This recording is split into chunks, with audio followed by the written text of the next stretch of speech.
ಮೈಸೂರಿನಲ್ಲಿ ದತ್ತ ಜಯಂತಿ ದತ್ತಾಮೃತಧಾರಿ ಮಹೋತ್ಸವ ನಡೆಯಿತು. ವೆಂಕಟಾಚಲ ಗುರು ಮಹಾರಾಜರ ಸಾನ್ನಿಧ್ಯ ಹಾಗೂ ಅರ್ಜುನ್ ಗುರೂಜಿ ಅವರ ಉಪಸ್ಥಿತಿಯಲ್ಲಿ ನಡೆದ ಕಾರ್ಯಕ್ರಮದಲ್ಲಿ ಅಪಾರ ಸಂಖ್ಯೆಯ ಭಕ್ತರು ಭಾಗವಹಿಸಿ ಪುನೀತರಾದರು. ವೆಂಕಟಾರ್ಜುನ ಧ್ಯಾನ ಮಂದಿರದಲ್ಲಿ ದತ್ತ ಜಯಂತಿ, ಅರ್ಜುನ್ ಗುರೂಜಿ ಸಾರಥ್ಯದಲ್ಲಿ ಶ್ರೀ ದತ್ತನ ಸ್ಮರಣೆ. ನಾಡಿನಾದ್ಯಂತ ಇವತ್ತು ದತ್ತ ಜಯಂತಿಯ ಸಂಭ್ರಮ. ಬ್ರಹ್ಮ, ವಿಷ್ಣು, ಮಹೇಶ್ವರನ ಅಂಶ ಶ್ರೀ ದತ್ತಾತ್ರೇಯನ ಜನ್ಮ ವಾರ್ಷಿಕೋತ್ಸವದ ಪುಣ್ಯ ದಿನದ ಕಾರ್ಯಕ್ರಮ ಮೈಸೂರಿನ ಬನ್ನೂರು ರಸ್ತೆಯ ಹಾರೋಹಳ್ಳಿ ಗ್ರಾಮದಲ್ಲಿರುವ ವೆಂಕಟಾರ್ಜುನ ಧ್ಯಾನ ಮಂದಿರದಲ್ಲಿ ಅದ್ಧೂರಿಯಾಗಿ ಜರುಗಿತು. ಅವಧೂತ ಶ್ರೀ ಅರ್ಜುನ್ ಗುರೂಜಿ ಅವರ ನೇತೃತ್ವದಲ್ಲಿ ನೆರವೇರಿತು. ನಾವು ಬೇರೆ ದೇಶದವ್ರನ್ನ ಸತ್ಕರಿಸುವಂಥ ಒಂದು ಸಂಸ್ಕೃತಿ, ಆ ಆಚರಣೆಯಲ್ಲಿ ನಮಗೆ ಸನಾತನ ಧರ್ಮದಿಂದ ಬಂದಂಥದ್ದು ಗುರು ದತ್ತಾತ್ರೇಯರ ಒಂದು ಆಚರಣೋತ್ಸವ, ಜಯಂತ್ಯೋತ್ಸವ.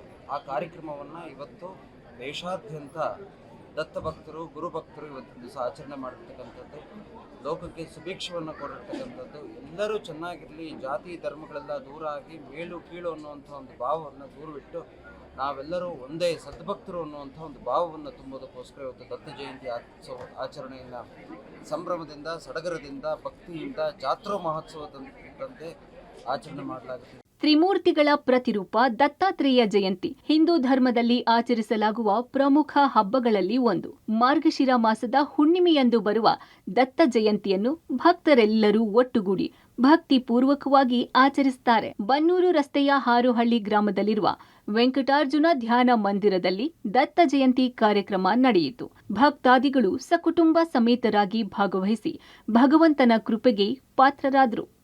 ಬಂದ ಭಕ್ತಾದಿಗಳೇ ಇವತ್ತಿನ ದಿವಸ ಸಾಕ್ಷಿ. ಇಂಥ ಒಂದು ದತ್ತ ಕಾರ್ಯಕ್ರಮದಲ್ಲಿ ತಾವೆಲ್ಲರೂ ಬಂದು ಭಗವಂತನ ಕೃಪೆಗೆ ಪಾತ್ರರಾಗಿ ಈ ಲೋಕಕ್ಕೆ ಒಂದು ಸುಭಿಕ್ಷೆಯನ್ನು ಕೋರಿದ್ದೀರಿ. ನಮ್ಮ ಸಂಕಲ್ಪವೂ ಕೂಡ ಸರ್ವೇ ಜನ ಸುಖಿನೋ ಭವಂತು ಅನ್ನುವಂಥ ಒಂದು ಅಮೃತ ಶಬ್ದ, ವಸುದೇವ ಕುಟುಂಬಕಂ ಅನ್ನುವಂಥ ಒಂದು ಮೂಲ ಮಂತ್ರವನ್ನು ಹಿಡಿದು ಇವತ್ತು ದತ್ತ ಜಯಂತಿನ ಆಚರಣೆ ಮಾಡಿದ್ದೀವಿ. ಎಲ್ಲರಿಗೂ, ನಾಡಿನ ಸಮಸ್ತ ಜನತೆಗೂ, ದೇಶದ ಸಮಸ್ತ ಜನತೆಗೂ, ಎಲ್ಲಾ ಗುರು ಭಕ್ತರಿಗೂ ಕೂಡ ದತ್ತ ಜಯಂತಿಯ ಶುಭಾಶಯವನ್ನು. ದತ್ತ ಜಯಂತಿ ಅಂಗವಾಗಿ ಬೆಳಗ್ಗೆ ಕಾಕಡ ಆರತಿ ನೆರವೇರಿಸಲಾಯಿತು. ನಂತರ ಹೋಮ ಹವನ ನಡೆಯಿತು. ಇದಾದ ನಂತರ ಭಕ್ತರು ಶ್ರೀ ದತ್ತನಿಗೆ ಅಭಿಷೇಕ ನೆರವೇರಿಸಿದರು. ಇದಕ್ಕೂ ಮುನ್ನ ಬನ್ನೂರು ಮುಖ್ಯ ರಸ್ತೆಯಿಂದ ಆಶ್ರಮದವರೆಗೆ ಶೋಭಾಯಾತ್ರೆಯೂ ನಡೆಯಿತು. Public TV, Mysuru.